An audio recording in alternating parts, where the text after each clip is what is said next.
o parecer da indicação número 10 de 2023, autor Joaquim Tavares de Paiva Muniz, a matéria: acórdãos do Tribunal de Justiça de São Paulo que invalidam cláusulas compromissórias em contrato de franquia se o franqueado se tornar hipossuficiente. Possibilidade de se firmar jurisprudência nesse sentido. Necessidade de parecer para fomentar debate. Relator, Dr. José Gabriel de Assis Almeida, da Comissão de Mediação, Conciliação e Arbitragem, Comissão de Direito Empresarial. José Gabriel, com a palavra aí para fazer a apresentação do parecer. Muito obrigado aí, pessoal. Para aguardar. Nada, muito obrigado eu. Em primeiro lugar, obrigado pela inversão da pauta. Graças a Deus não é nada de grave. Então, estou um pouquinho afônico, mas graças a Deus o resto tudo tranquilo. Agradeço, caríssimo doutor Carlos Eduardo Machado, pela oportunidade de estar aqui para apresentar o parecer. A situação do ponto de vista jurídico, é a seguinte: o Tribunal de Justiça de São Paulo proferiu 2 acórdãos, um no final do ano passado, outro no começo deste ano, no qual, de uma maneira, em síntese, mas de uma maneira um pouco apressada, talvez, e sem certamente examinar em profundidade o assunto, acabou determinando que a cláusula compromissória existente em 2 contratos de franquia não poderia prevalecer, ela seria inválida, sem determinar se seria um caso de nulidade ou de anulabilidade, mas determinou que seria inválida por alguns motivos que até à primeira vista podem fazer sentido, porque diz que, por um lado, o franqueado não tem acesso ao sistema estatal de justiça em razão da cláusula compromissória, por outro lado, o franqueado não poderia ter acesso ao sistema privado de justiça porque não teria capacidade financeira de arcar com os custos de uma arbitragem. Esse é o mote dos 2 acordos. No entanto, examinada a questão com um pouco de tranquilidade, a bem da verdade, esta posição ela merece uma crítica, porque uma crítica, obviamente, construtiva, não como uma crítica destrutiva, mas ela merece uma crítica do ponto de vista jurídico. Antes de mais, é importante notar que o contrato de franquia não é uma relação de consumo. O Superior Tribunal de Justiça já tem consolidada jurisprudência a esse respeito e, portanto, não cabe examinar aqui a questão à luz do artigo 51, inciso 7º do Código de Defesa do Consumidor, que determina a nulidade dos contratos que determinam a utilização compulsória da arbitragem. A bem da verdade, eu proponho que nós, os senhores me permitirem, e é o que está dito no parecer, proponho que o assunto seja examinado em 2 tempos. Um primeiro tempo, se é a franquia e o contrato de adesão, que se subdivide na questão de saber se a franquia é ou não necessariamente um contrato de adesão, se subdivide num segundo ponto, que é o contrato de franquia, quando a franquia efetivamente é um contrato de adesão, e o terceiro ponto, a cláusula compromissória incerta no contrato de franquia por adesão ou contrato por padrão, como se costuma dizer também, como é que esta cláusula deve ser tratada. Em segundo lugar, o segundo grande grupo de ideias é a franquia, a arbitragem e a hipossuficiência informacional e financeira. Tá? Bom, e essa segunda parte também dividida numa franquia e falta de informação, e franquia e falta de arbitragem, falta de recursos. Portanto, eu gostaria só de, para não me estender muito, explicar que, colocar que, a bem da verdade, a franquia não é necessariamente um contrato de adesão. O Tribunal de Justiça de São Paulo, inclusive, que deu origem a estes 2 acórdãos, tem inúmeros acórdãos que diz que a franquia ela é um contrato empresarial e é um contrato que é negociado entre as partes, tá? Então, isso está dito, ele pode ser um contrato de adesão, mas nem sempre a franquia é um contrato por adesão ou um contrato padrão. Mas nos casos em que o contrato de franquia for um contrato de adesão ou um contrato padrão, como é que, então, deve ser tratada a cláusula compromissória? É conhecido um célebre acórdão do STJ sobre a matéria que disse que não se deveria, então, não haveria possibilidade de haver uma cláusula compromissória neste tipo de contrato. A bem da verdade, não é tanto assim. A bem da verdade, o contrato deve, nessa situação, preencher os requisitos da lei de arbitragem para a validade da cláusula compromissória nos contratos por adesão, nos contratos padrão, segundo a qual, nos contratos de adesão, é o artigo 4º, parágrafo 2º, nos contratos de adesão, a cláusula compromissória só terá eficácia se o aderente tomar a iniciativa de instituir a arbitragem ou concordar expressamente com a sua instituição, desde que por escrita em documento anexo ou em negrito com assinatura e visto especialmente para esta cláusula. Tá? E, a bem da verdade, isso não é nenhuma novidade, porque, ao decidir dessa forma com relação à cláusula compromissória, o Superior Tribunal de Justiça apenas estendeu a cláusula compromissória à jurisprudência que ele já tinha em torno da cláusula de eleição de foro. Então, bem da verdade, não há aqui uma novidade. O que me parece que é a ponderação que deve ser feita e que está no parecer é que o simples fato da cláusula compromissória estar incerta em contrato de franquia por adesão ao padrão, ainda que em desacordo com a forma prevista no parágrafo 2º do artigo 4º da Lei de Arbitragem, não deveria, a priori, ser considerada inválida. Por quê? Qual é a razão de ser deste parágrafo 2º e deste parágrafo 4º? Qual é do parágrafo 4º, desculpem, do parágrafo 2º do artigo 4º? A razão é muito simples. Por que a parte tem que dar um destaque a esta cláusula? Porque é preciso haver o consentimento da parte. Então, sempre que houver a prova que a parte consentiu com a arbitragem, consentiu com a submissão do eventual litígio à arbitragem e o fez de uma forma livre, ou seja, é um consentimento não obtido por coação ou por erro ou qualquer outra situação do gênero, não há nenhuma razão para se declarar a invalidade da cláusula compromissória. O livre consentimento é regra fundamental na arbitragem e, por isso, esse é o ponto essencial. Tá? Então, a cláusula ela será anulável ou não se houver vício de vontade e não necessariamente só por haver a situação de um requisito formal não estar atendido. E, nesse ponto de vista, é possível também fazer a comparação, e o parecer faz, com a cláusula de eleição de foro, na qual, a propósito da qual o Superior Tribunal de Justiça declarou em vários acórdãos, e desde relativamente cedo, em 2005, e cito literalmente, inexiste abusividade em cláusula contratual de franquia que prevê o foro de eleição como competente para dirimir eventual litígio entre as partes quando a franqueada detém ostensiva capacidade econômica.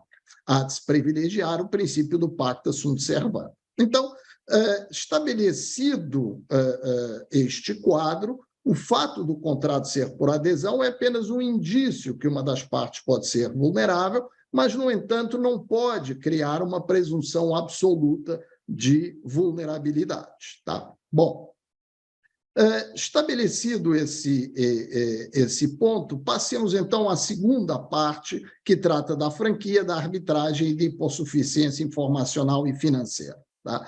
No caso em questão, nos dois acórdãos em questão, aquilo que se colocava era o fato do franqueador não ter informado o franqueado sobre os custos da arbitragem. No entanto, eu não creio que este fundamento para declarar a invalidade da cláusula se sustente. Em primeiro lugar, porque a eventual falta de informação sobre o custo da arbitragem não gera um vício de vontade capaz de anular a cláusula compromissória.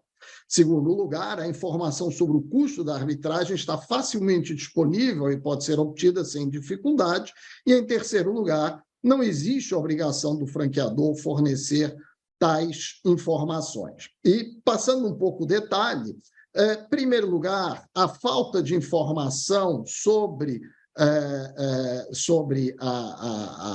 o custo da arbitragem, ela não é capaz de gerar um vício de vontade capaz de anular a validade da cláusula, porque o erro essencial o erro que gera o vício de vontade, é o erro substancial referido no artigo 138 do Código Civil, que interessa a natureza jurídica, a natureza do negócio, o objeto principal da declaração, alguma das qualidades a elas essenciais, a identidade ou qualidade essencial da pessoa, e, sendo de direito, não implicará recusa à aplicação da lei. Tá? O Superior Tribunal de Justiça tem várias decisões a esse respeito, e o parecer cita algumas, dizendo que, por exemplo, o erro substancial pode ser resultante do desconhecimento absoluto de uma das partes sobre o conteúdo da prestação, ou pode ser resultado do comportamento da outra parte que induziu a primeira a erro, etc.,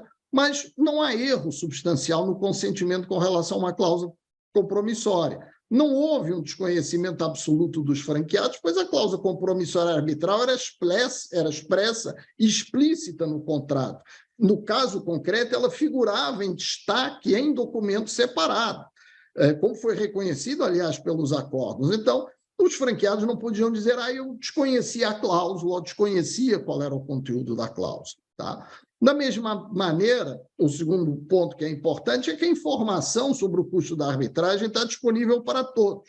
Não está mais longe do que o mouse do computador, porque todos nós podemos acessar a qualquer lugar os sites dos centros de arbitragem, todos eles indicam os custos da arbitragem, e alguns, inclusivamente, têm calculadoras que permitem estimar com uma grande precisão qual será o custo de uma determinada arbitragem. No caso concreto destes dois acordos, o centro de arbitragem era o CAESP, o Conselho Arbitral do Estado de São Paulo, que tem lá exatamente toda essa informação. Então, o franqueado tem também que ter alguma diligência, ele não pode se vitimizar, ele não pode se infantilizar, sendo e no caso eram inclusivamente franqueados importantes, ele não pode se infantilizar e dizer que eu não sabia, eu não podia procurar essa informação. Não, é preciso, como está dito no artigo 1011 do Código Civil, que o administrador deve ter, no exercício das funções, o cuidado e a diligência que todo homem ativo e probo costuma empregar na administração dos seus negócios. Então, o empreendedor, o franqueado empreendedor, deve ter o mesmo dever de diligência. Tá? Em terceiro lugar, e é um ponto que me parece muito relevante, está refletido no parecer, é que não existe uma obrigação legal de fornecer ao franqueado a informação. A Lei 13.966, de 2019, que alterou a Lei de Franquias, determinou que o franqueador ofereça ao interessado em se tornar franqueado a circular de oferta de franquia e elencou aquilo que é obrigatório estar contido na circular de oferta de garantia, e não existe uma única palavra sobre custo de arbitragem. E não se pode dizer que a lei esqueceu a arbitragem, porque precisamente a lei tem o artigo 7º, a Lei 13.966 de 2019, ao alterar a lei de franquia, criou, no parágrafo 1º, a possibilidade das partes poderem eleger juiz arbitral para a solução das controvérsias relacionadas ao contrato de franquia. Então, não foi um esquecimento, foi, pura e simplesmente, uma questão proposital, ou seja, o legislador não pretendeu que a informação sobre custos de arbitragem constasse na circular de franquia. Então, a bem da verdade, acaba se impondo ao franqueador uma obrigação que não está prevista na lei. E a nossa Constituição estabelece com uma razoável clareza, acho que todos nós aceitamos isso, no artigo 5º, inciso 1º, que não posso opor a alguém, ninguém será obrigado a fazer aquilo que não está previsto em lei. Então, me parece que, por estes motivos, uma alegada falta de informação em condições normais não pode gerar a dita invalidade da cláusula compromissória. É claro que, se houver uma maliciosidade, houver uma coação, houver uma indução em erro, é óbvio que a situação é diferente. Tá? O segundo e último Gabriel, ponto... vou lhe pedir que Com conclua. certeza, desculpa. Um minuto que está. É que eu acabei me entusiasmando pelo assunto, desculpe. Estamos tempo aqui para... Desculpe.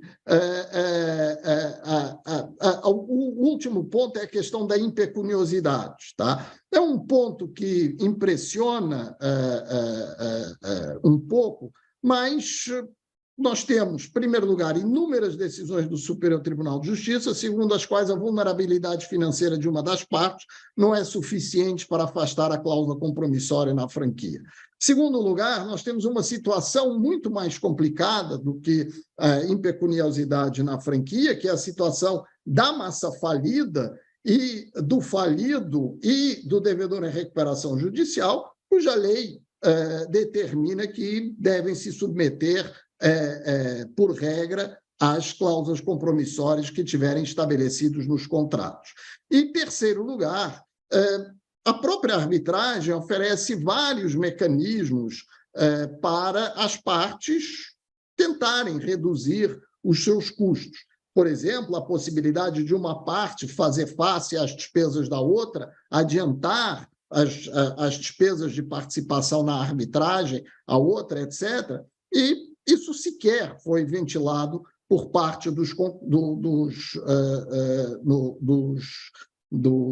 acórdãos. Tá? E, por último lugar, obviamente, uma situação dessas subverte a alocação dos riscos que as partes estipularam no contrato. Por esse motivo, o parecer é no sentido que, efetivamente, estes dois acórdãos, com devido respeito ao pensamento neles manifestado, eles trazem uma preocupação para a arbitragem enquanto solução de conflitos, porque eles partem de um pressuposto equivocado. Não se nega, obviamente, que a boa intenção, o desejo, mas, efetivamente, o resultado final pode, como se diz popularmente, resultar numa emenda pior que o soneto. Muito obrigado. Felipe de Pena, muito obrigado.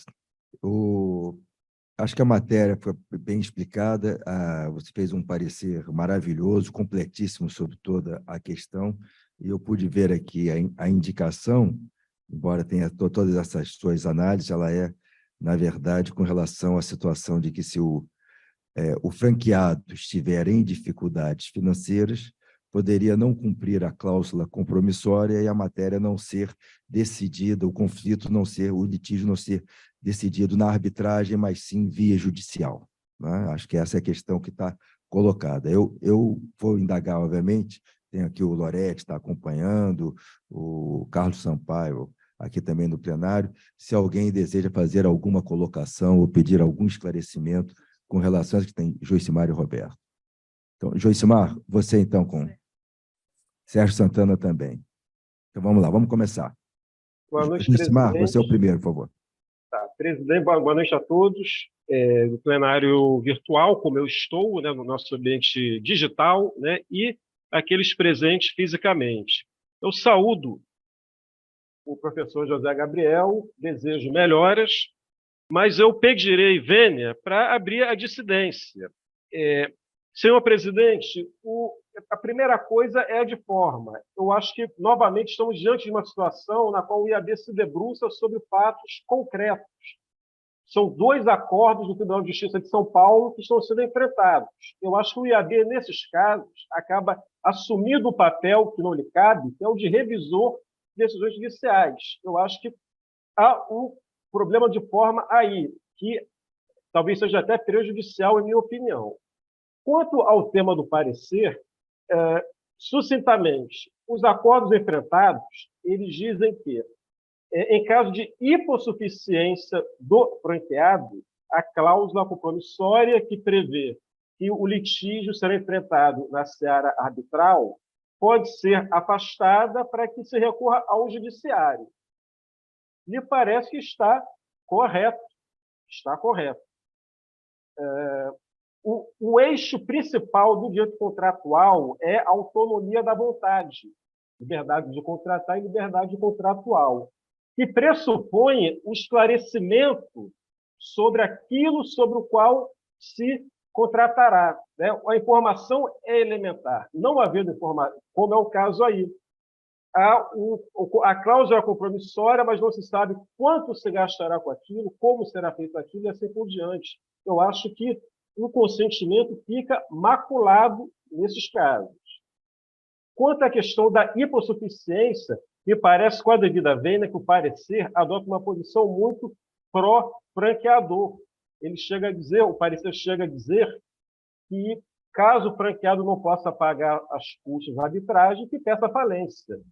Eu acho que isso contraria a própria realidade econômica brasileira, de tanto inadimplência, tanta dificuldade nesse nosso momento de retomada, de tentativa de retomada da economia, tornando mais desigual ainda uma relação que, em minha opinião, não é paritária. Na minha opinião, não se pode falar em paridade entre franqueador e franqueado. Uma coisa é o McDonald's, outra coisa é alguém que tem um stand do McDonald's. E, por fim, eu evoco o próprio inciso 85, artigo 5º da Constituição, a inafastabilidade da tutela do Poder Judiciário. Pode recorrer ao Judiciário sem que uma cláusula privada se sobreponha a isso. Então, diante disso, eu peço vênia para levantar essa discordância. Muito obrigado.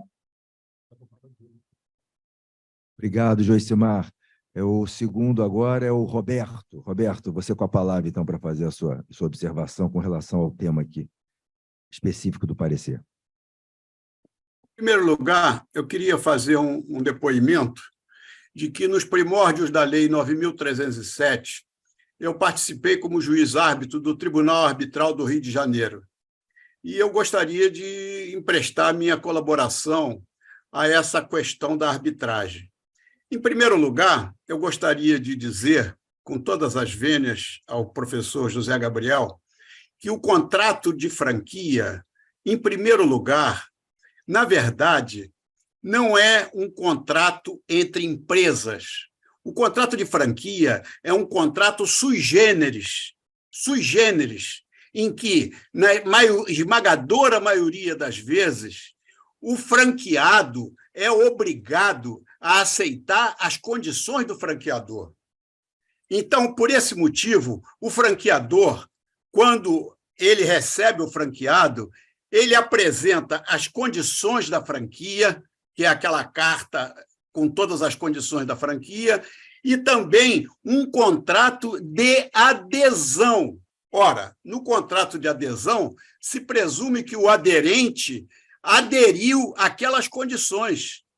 E, na arbitragem, o que existe é um consenso. Ora, se o franqueado está diante de um contrato de adesão, qual é a possibilidade de negociação que ele tem da cláusula compromissória? Eu pergunto. Nenhuma. E ele, no contrato de adesão, a gente tem que aceitar como lógico e óbvio que o franqueado está em desvantagem com relação ao franqueador. É aquele velho tripé: capital, trabalho e riqueza. A franquia, na verdade, acaba sendo um contrato de trabalho privilegiado para o franqueador. Porque, em muitos casos, o franqueado acaba descobrindo que ele é o empregado do franqueador, sem direito a fundo de garantia, 13º e férias. E nós estamos vendo aí a enxurrada de ações que existe com relação às franquias. Então, eu vou no sentido do pedido do Josemar, e com todas as vênias, eu estou me opondo a esse pedido, até porque eu considero que a decisão do Tribunal de São Paulo ela foi coerente com o que acontece no dia a dia com relação aos contratos de franquia. Eu acho que, num contrato de adesão, você impor ao franqueado uma cláusula compromissória em que ele não pode discutir, como é que pode? Então, ele está em desvantagem, ele precisa daquilo para trabalhar, para ganhar seu pão de cada dia, ele acredita que ele vai ganhar dinheiro, ele assina. E aí eu volto ao meu querido amigo Josemar. Cadê a autonomia da vontade? Ele foi quase que coagido, direto ou indiretamente, a aceitar aquilo. Aí, quando se vê diante de um conflito, aí o franqueador diz: não, meu amigo, você não tem que ir na justiça. Você agora tem que ir para uma arbitragem. Você sabe quanto você vai pagar de arbitragem? Então, na verdade, eu quero, com todas as vênias, ao professor José Gabriel, dizer que, em primeiro lugar, o contrato de franquia é um contrato sui generis. A arbitragem não foi criada para regular contrato de franquia. A arbitragem, lá na sua origem, ela foi criada para regular negócio entre as empresas. Os armadores, nos contratos marítimos, têm grande interesse em fazer contratos de carga com cláusula de arbitragem, porque eles estão no mundo todo e eles não têm tempo a perder com justiça. Então, nas cláusulas compromissórias, já tem até, muitas vezes, nomeado ou um tribunal, ou então cada parte já apresenta o seu juiz árbitro, que, no caso de haver um conflito, já está estabelecido, inclusive valores. Então, por esses motivos, eu peço mais uma vez, vênia, para dizer que o contrato de franquia ele não pode estar sujeito à cláusula compromissória, porque ele é um contrato sui generis e ele deixa o franqueado em desvantagem. Muito obrigado, presidente. Obrigado, Roberto. Palavra agora a Sérgio Santana. Eu vou pedir, Sérgio, que você seja atento ao tempo e a não repetição de argumentos já colocados, que eu acho que a questão está bem colocada por ambos os lados, mas vou te ouvir com muito interesse. Obrigado, Sérgio. Senhor presidente, muito obrigado. Colegas do plenário físico, do plenário virtual. É tão difícil assistir a sessão do plenário virtual que eu não estou sabendo colocar a mãozinha. Parece engraçado isso, não? Eu estou me escrevendo no chat porque eu não sei aonde apertar para botar a mãozinha. Primeiro, saudar meu querido amigo Sérgio Ricardo, companheiro aí das lutas da OAB. Seja bem-vindo aqui ao IAB. E também o meu querido amigo Marco, também, grande nome da AGU, grande procurador federal, que muito vai somar aqui no Instituto. Pena não estar aí presente, né? Raramente eu acompanho do plenário virtual, mas hoje, infelizmente, não deu para ir, né? Até porque eu não acordei muito bem. Mas não é nada demais, foi só uma gripe que espero já estar sendo superada. Senhor presidente, eu não vou me repetir, não. Eu vou acompanhar a divergência, mas eu só queria deixar claro, né? O que eu ia falar já foi falado pelos dois antecessores, mas eu queria deixar claro o meu desconforto. Não, primeiro, elogiar o Gabriel, competente como de hábito, também desejar que ele melhore, mas eu queria deixar claro para os meus companheiros que estão aqui acompanhando a sessão o meu desconforto com essa indicação, porque nós não temos o hábito de fazer análise de questões vinculadas a decisões judiciais, a acórdãos. Isso não é papel do IAB. Até porque cada acórdão tem lá os advogados defendendo suas teses. Nós não vamos fazer pronunciamento em relação a questões que advogados estão defendendo e magistrados estão se posicionando. Então, me parece que houve um equívoco desde o primeiro momento, porque talvez a questão ela poderia ter sido colocada como tese, mas não em relação a dois acordos do Tribunal de Justiça de São Paulo. Eu acho que foi um erro de origem, e eu acho que isso também acaba comprometendo, porque nós não temos que nos manifestar sobre decisão judicial. A manifestação em questão, em tese, tudo bem, tem uma relação com a visão acadêmica do Instituto. mas não sob decisão de acordo no Tribunal de Justiça de qualquer Estado ou dos tribunais superiores. É como penso.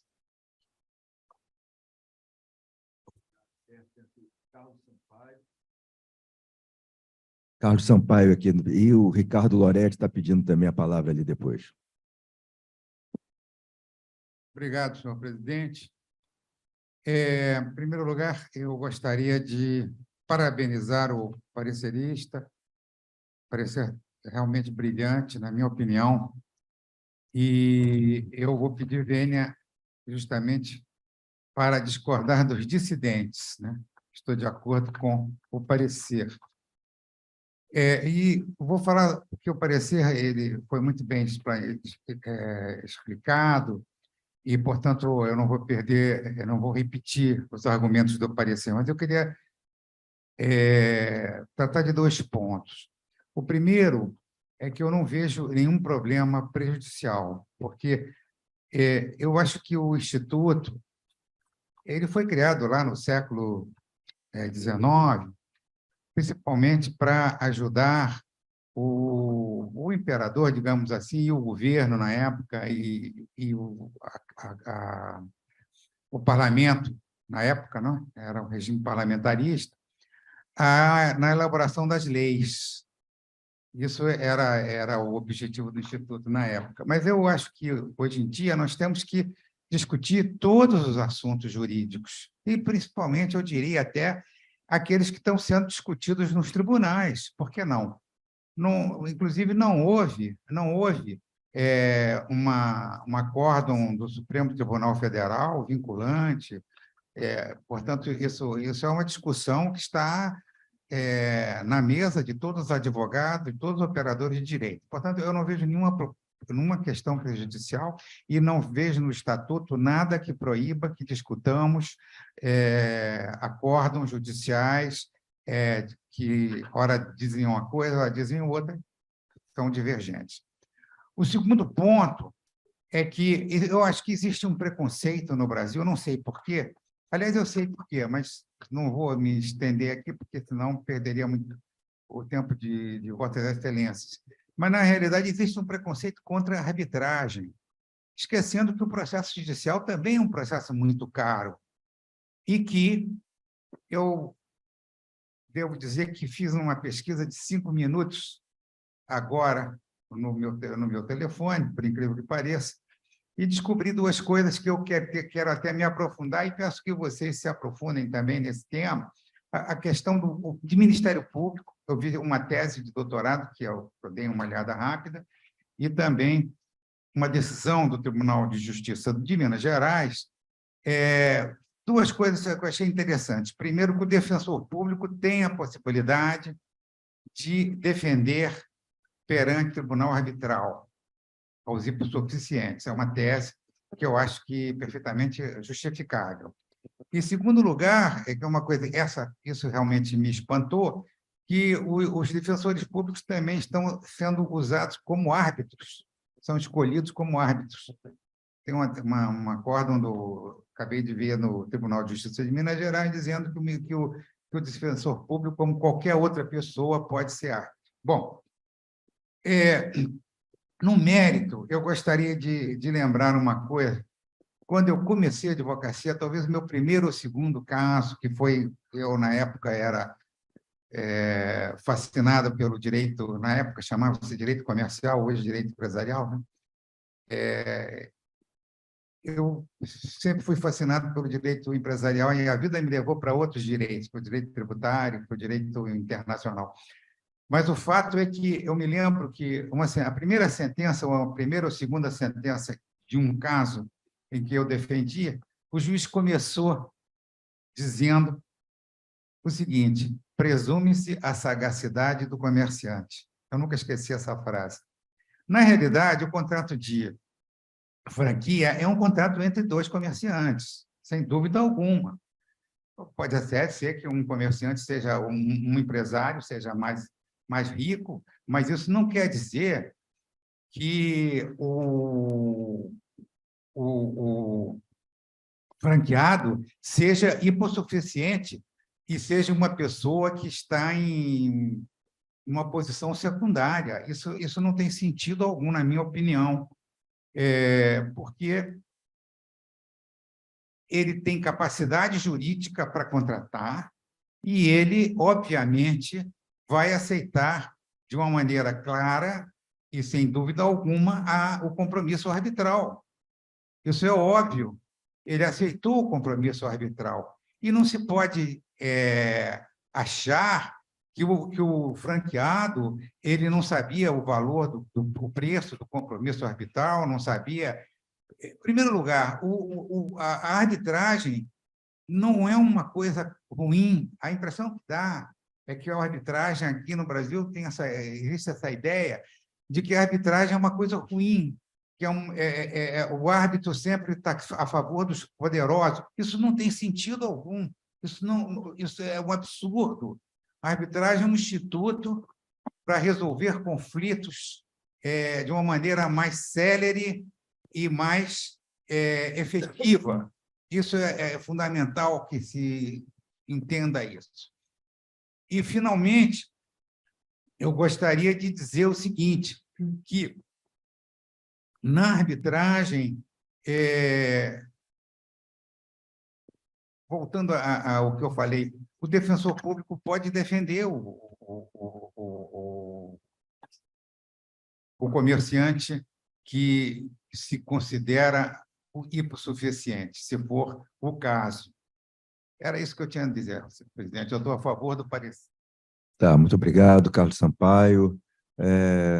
Túlio de Mundo, quem tinha pedido a palavra antes? O Loretti tinha pedido lá no plenário. Ricardo Loretti, você com a palavra. Opa. Boa noite a todos. Boa noite, senhor presidente. Cumprimentar aí os novos confrades, cumprimentar o doutor Zé Gabriel pelo parecer muito didático, cumprimentar aí todos os colegas que já se manifestaram anteriormente a mim, e, dado o avançado da hora, eu tentarei ser aqui muito breve. Entendo que o contrato de franquia não é um contrato por adesão, mas o parecer até trata desse ponto. Se o contrato for de adesão, hoje nós temos previsão legal específica no artigo 4º, parágrafo 2º da Lei 9.307. Então, há um dispositivo de lei que estabelece quando nos contratos de adesão é possível, sim, se escolher a arbitragem. Então, senhores, assim, para mim, isso me chama muita atenção. A lei, ela diz, olha, se estiver em negrito a cláusula em destaque, aceitado, se ela fizer parte de um documento anexo, destacado especificamente, ora, por que não se pode recorrer à arbitragem? A jurisprudência já é pacificada nesse sentido. Eu gostaria muito de entrar em outros pontos aqui, mas acho que foi tão didático. Assim, é evidente que, para mim, assim, se essa cláusula de arbitragem for inserida num contrato de adesão, basta que ela siga os requisitos legais. Ora, não existe uma lei à toa, não existe uma jurisprudência à toa acerca deste tema. Os outros temas foram tratados pelo doutor Zé Gabriel. Como esse tema foi objeto de destaque, eu quis também dar esse destaque aqui no ponto específico e adianto meu voto a favor do parecer. Muito obrigado a todos. Obrigado, Ricardo. Eu acho que nós estamos praticamente pronto. Túlio de Mundo, vou pedir só brevidade, porque eu acho que a questão já está bem colocada. O senhor pode falar, por favor. Olha, tem dois também. Então,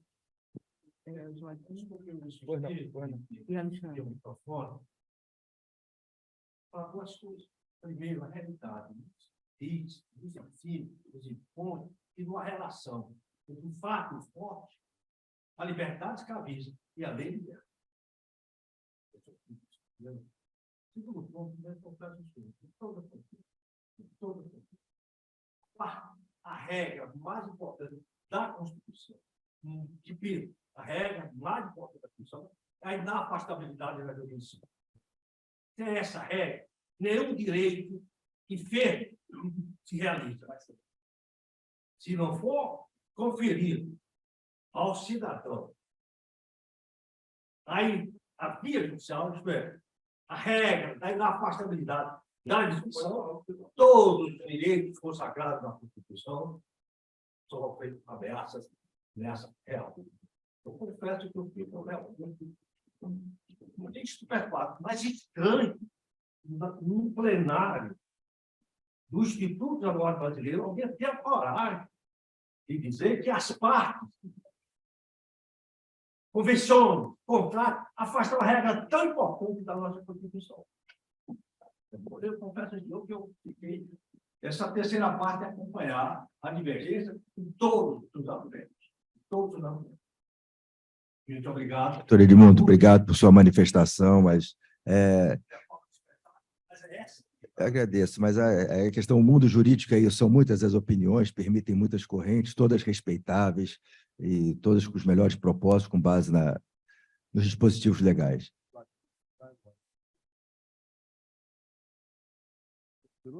Farjala,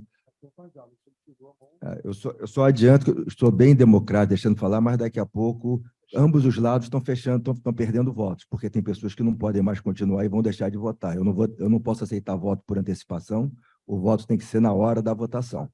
Então, ambos os lados estão perdendo votos aí com esse excesso de considerações que às vezes não trazem novidade. Obrigado, Farjala. Você com a palavra.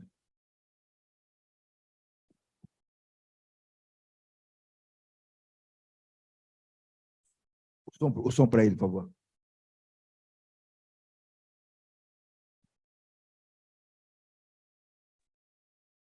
Está aberto. Não, é rápido, presidente, é rápido. Obrigado. É só a questão de ordem, porque foi falado a respeito aí de não se poder, enfim, estar se manifestando, e a AB está se manifestando sobre temas objeto de acordo, decisão judicial. Tem a parcial razão isso, porque realmente o que se discutia e sempre se procurou evitar, e até não era realmente para se proceder, quando para ações em curso, etc., e o doutor Sérgio levantou bem, porque, afinal de contas, é advogado dos dois lados. Tal.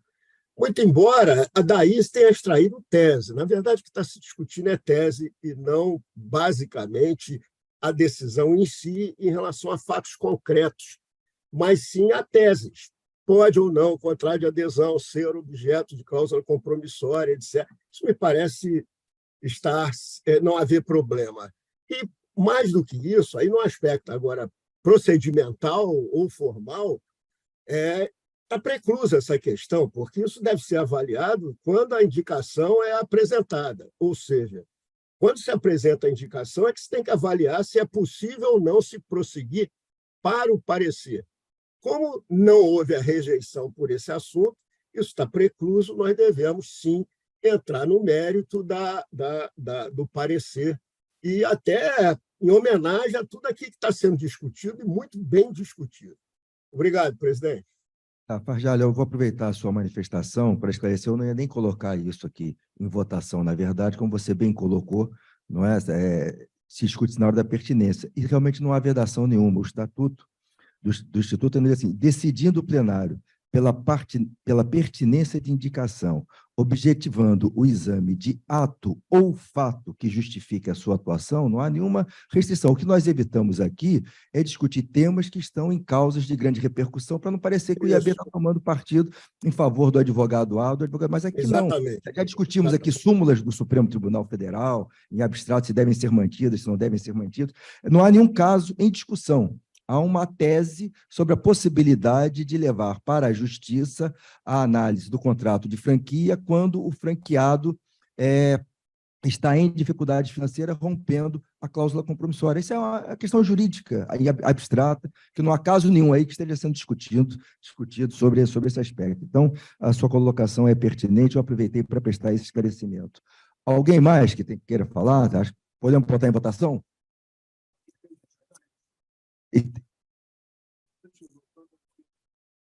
Então, tá, Joaquim, você com a palavra, por favor. Vamos botar em votação logo, que meu avião está decolando, mas já registro meu voto a favor, até porque tem artigo expresso Tá bom, espero que não decole aqui, que seja rápido para você poder votar. Coloca rápido para votar a favor. É a última manifestação da Adriana aqui. Eu só vou falar rápido, para todos poderem votar. Apenas para uma questão de esclarecimento, presidente, quando da votação da pertinência da indicação, essa questão de ser ações em cursos, que não é o caso, porque já são ações que já foram julgadas, foi levantado aqui no plenário e a pertinência, mesmo assim, foi aprovada e essa questão foi ultrapassada. Eu faço minhas palavras, as palavras do Jorge Sampaio, as palavras do Vitor Farjala, as palavras do Loretti e de todos mais que endossaram o parecer, e agradeço ao Zé Gabriel por esse maravilhoso trabalho. E só mais um último ponto. Toda essa questão foi trazida num evento enorme que foi discutida toda essa questão da franquia, inclusive o parecer do Zé Gabriel não foi apresentado, porque ainda não tinha sido aprovado no plenário, mas nós discutimos numa apresentação feita pelo próprio Zé Gabriel, aqui no plenário, várias questões que foram hoje trazidas no parecer. Então é isso, tá, obrigada. Muito obrigado. A gente tem que ter cuidado com o tema, eu estou com esse para que todos possam votar e não fique prejudicado. Lembra a história do júri, uma promotora que respondia muito à parte e o assistente de acusação não pôde falar. Então, vamos colocar em votação. Coloco primeiro aqui para o plenário virtual a votação para que as pessoas possam votar. Tem, se eu não me engano, não é o Alexandre, ou alguém que está para pegar o avião aí. Fechando a votação.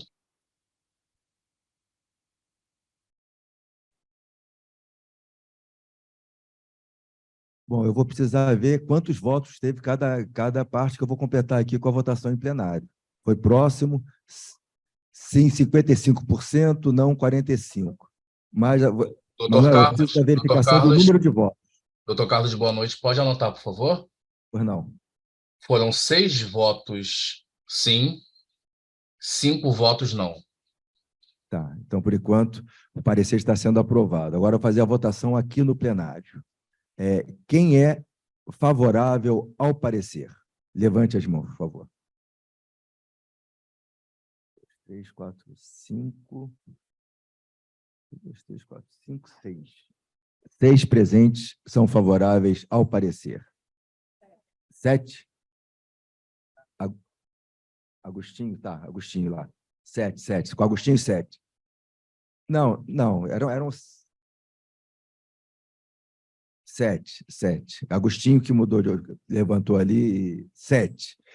Quem está contrário ao parecer e vai na tese dos tribunais de São Paulo, sobre a possibilidade do franqueado levar à justiça quando está em dificuldade financeira? Tem 1, 2, 3. Eu não voto. São 3 votos. 4 votos. 4 votos. Se a Cláudia está votando, pode ver. Não, Cláudia votou antes no plenário virtual. Já votou? Mas ela está com a mão levantada lá. Não tem que perguntar. Ah, tá. Agora não é mais 4. Votou. São 4, mais 4. 4. Então, são 13 votos a favor do parecer e 9 contrários. 9 contrários. Então, o parecer foi aprovado por maioria de votos. Parabéns, José Gabriel, pelo seu excelente trabalho. Parabéns também a todas as manifestações divergentes aqui. Eu achei, não é da minha área, mas achei a matéria muito interessante, muito importante mesmo.